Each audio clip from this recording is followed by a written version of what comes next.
Aê, galera! Meu nome é The Flash com a letra S, a letra H, mais a letra I. The Flash que eu fui confundido com outros Flash que tem por aí. Aliás, tem tanto Flash por aí que eu tô me perdendo às vezes, mas com minha hiper superior pra velocidade e eu consigo baixar questão de segundos. Mas na verdade eu vim aqui para salvar o multiverso sendo destruído por uma onda de matéria na crise da vida das terras e... Pera aí, cheguei atrasado? O multiverso acabou? Morri! Crise nas infinitas terras é o assunto de hoje. Eu sou Christian Cardoso e você está no Ruivo HQ.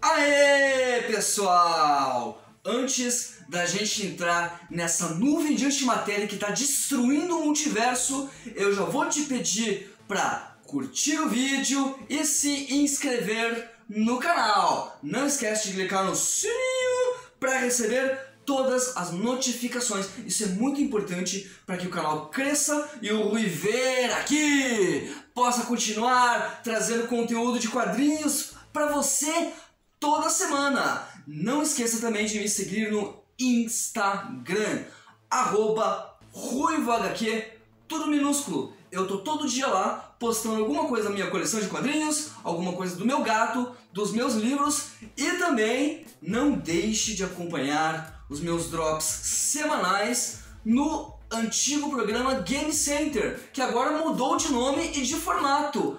É a Bodega Nerd, que não é mais na sexta-feira, agora é no domingo e é um podcast. Fica ligado lá na Rádio Ghost, o teu play de atitude. Enfim, galera, o nosso papo é gibi.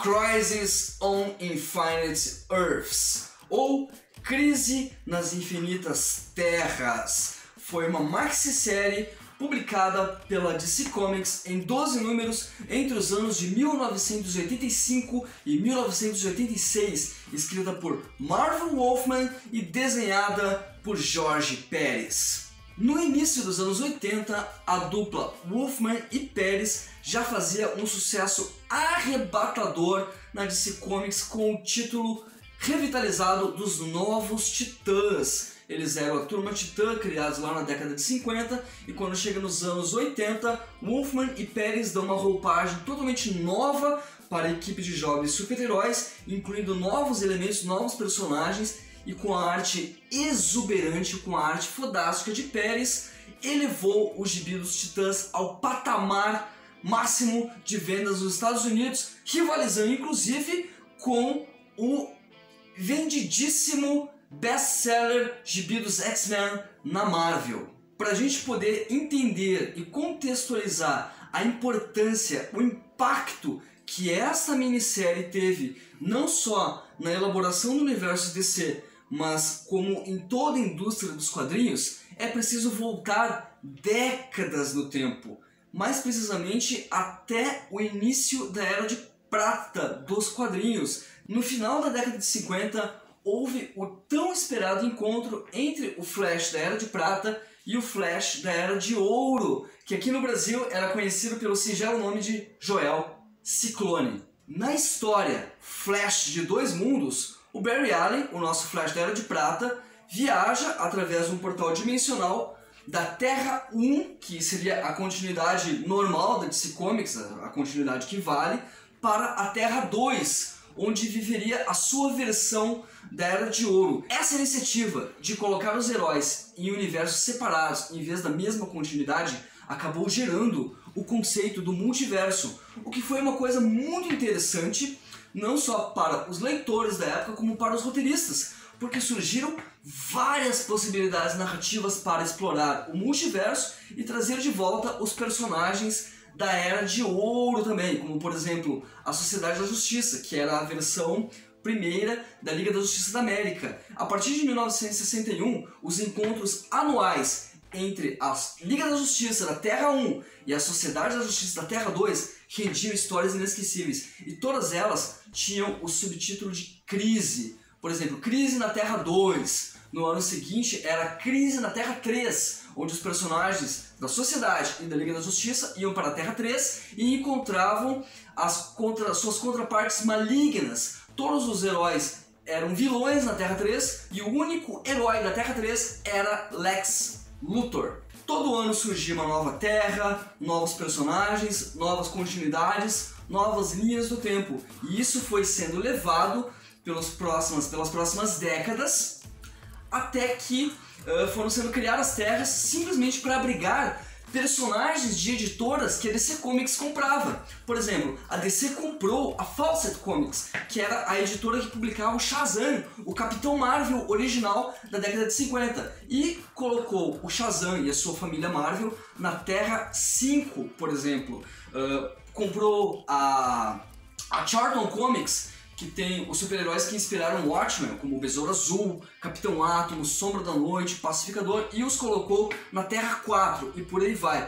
Ao longo das décadas, no entanto, o multiverso de si começou a ficar entulhado de terras diferentes, de realidades paralelas, de linhas do tempo alternativas, e a bagunça começou a gerar-se na cabeça dos leitores. Começou a ficar bastante complexo pro entendimento da galera, até que chegamos no início dos anos 80, em uma sessão de cartas na revista do Lanterna Verde, um leitor escreve uma carta, uma missiva, para puxar as orelhas da DC Comics com relação à grande bagunça cronológica que era o seu multiverso. Era necessário botar ordem na casa. O escritor da revista do Lanterna Verde, nessa ocasião, era o nosso amigo Marv Wolfman, dos Novos Titãs, e ele prometeu para esse leitor o seguinte: um dia nós iríamos definir aqui na DC Comics o que é canônico e o que não é canônico, e vamos ajeitar a casa. Pois então, foi lançada a pedra fundamental do projeto Crise nas Infinitas Terras, que seria não apenas a história definitiva para remodelar e redefinir o universo DC, mas se tornou um projeto tão grande, mas tão grandioso, que levou 5 anos para ser produzido. Foi necessária uma pesquisa gigantesca. Os caras tiveram que contratar um carinha chamado Peter Sanderson, que ficou 5 anos nos arquivos da DC Comics, lendo todos os gibis publicados pela editora durante 50 anos. Vocês imaginam como deve ter ficado a cabeça desse cara, acumulando toda a informação de todos os multiversos publicados pela editora das lendas durante 5 décadas? Pois bem, sabe o que ele fez depois que ele concluiu o trabalho, catalogou tudo e entregou a Bíblia da DC Comics para os editores? Foi trabalhar para a Marvel. Chegamos então ao ano de 1985, onde a editora DC estava programando uma grande festividade, grandes eventos para seu 50º aniversário. E foi então lançado o primeiro número de Crise nas Infinitas Terras. Foi um verdadeiro impacto, foi uma história não só para arrumar a casa, mas foi uma grande comemoração de tudo que a DC produziu em 5 décadas. E aqui em Crise nas Infinitas Terras não temos centenas de personagens, não temos milhares de personagens, nós temos centenas de milhares de personagens. Todos eles participaram de alguma forma no evento, mas o que chama atenção é que o protagonismo da saga fica por conta de 4 personagens praticamente desconhecidos que foram criados para o evento. São eles o Monitor, a Precursora, o Pária e Alexander Luthor, o filho do Lex Luthor, que era o único super-herói da Terra 3, como eu mencionei anteriormente. A Terra 3 é a primeiríssima Terra a ser destruída no evento da Crise nas Infinitas Terras. E, como a chamada de capa das publicações na época, os comerciais diziam: mundos morrerão, mundos viverão, e o universo nunca mais será o mesmo. Crise nas Infinitas Terras foi uma história emocionante. O plot de largada é quando uma onda gigante de antimatéria começa a avançar sobre o multiverso e destruir terra por terra. Então cabe ao Monitor, este cara misterioso que passou anos e anos observando o universo DC, nas sombras, na moita, ele começa a reunir os personagens, primeiro aleatoriamente e depois com funções mais específicas, para que eles possam se unir aos vilões também, para tentar deter essa onda de antimatéria que está sendo provocada pelo grande inimigo do monitor, o anti-monitor. Em Crise, nós temos uma história épica, colossal, em uma escala cósmica jamais imaginada, e no centro disso tudo nós temos o coração humano, nós temos o heroísmo de personagens que se sacrificaram para proteger, para salvar não apenas o seu universo, mas todos os universos dessa teia, desse multiverso. E quando eu falo se sacrificaram, sim, heróis morreram, e morreram pra valer durante algumas décadas. Mortes nos quadrinhos já eram até comuns. Você teve a Elektra, você teve a Fênix e você teve o Warlock. Agora, do jeito que esses personagens morreram na Crise, e eu não vou dizer quais são, para não te dar spoilers, eles ficaram décadas e décadas mortos. E você sabe que morte nos quadrinhos é uma coisa facilmente revertida. Um personagem morre numa edição, das 2, 3 edições, ele já está vivo de novo. Mas em Crise o impacto foi tão grande que essas mortes não foram revertidas durante muito tempo e ecoaram no cânone do universo DC. O que acontece é que depois de Crise, depois do fim do evento, sobrou apenas uma única Terra, e nessa Terra foi estabelecida todas as linhas de todas as outras terras. Por exemplo, a Sociedade da Justiça, os heróis da Era de Ouro, que faziam parte da Terra 2, passaram a ser incorporados ao passado dessa Terra única. E a partir daí, a DC Comics pavimentou seu caminho para os próximos 50 anos, arrumou a casa, mostrou um universo único, coeso, organizado e pôde reiniciar, revitalizar os seus maiores ícones. E para isso, eles chamaram os melhores nomes da indústria. Por exemplo, Frank Miller foi chamado para recriar a origem do Batman, e ano 1.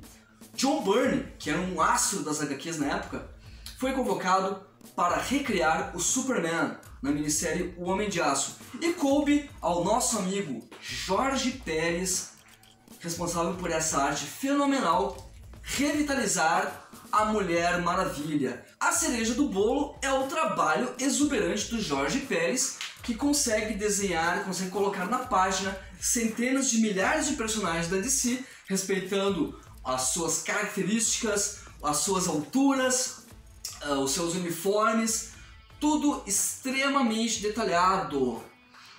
Então, o que temos em Crise é uma explosão de eventos cósmicos, de grandes batalhas, de destruições em escala épica, desenhados por um cara que, pra mim, é um dos 5 maiores desenhistas das HQs de todos os tempos. Confira um pouco mais da arte do Jorge Pérez aí nos inserts, que você realmente vai ficar deslumbrado com o capricho desse artista. Crise foi lançada no Brasil primeiro no ano de 1987 nas revistas de linha da DC espalhado, e depois foi sendo republicado pela editora Abril, que detinha os direitos da DC na época, em minisséries, em encadernados, e por fim chegamos nos anos 2010, 2020 agora, na época atual, e temos esse belo encadernado em capa dura, compilando todas as 12 edições e mais uma porrada de extras, com essa capa maravilhosa desenhada por Alex Ross. Ou seja, muitos eventos que juntavam todos os super-heróis todo ano ficaram bastante comuns, muitos são enormes, caça-níqueis, super sagas viraram lugar comum, carne de vaca, mas nenhuma teve o impacto, a relevância e a importância de Crise nas Infinitas Terras. E esta é a indicação que eu tinha para vocês esta semana. Se você gostou desse vídeo, já leu ou quer ler esse quadrinho, não deixe de comentar aqui embaixo e também de compartilhar nas tuas redes sociais. Eu vou deixar aqui na tela final links para outros vídeos que possam te interessar, para que você fique aqui pelo canal e conheça um pouco mais do meu trabalho. Então era isso, pessoal. Ficamos por aqui. Nos vemos na próxima semana com mais uma indicação de quadrinhos. Foi muito bom ter você por aqui. Eu sou Christian Cardoso e você esteve no Ruivo HQ. Tchau, tchau!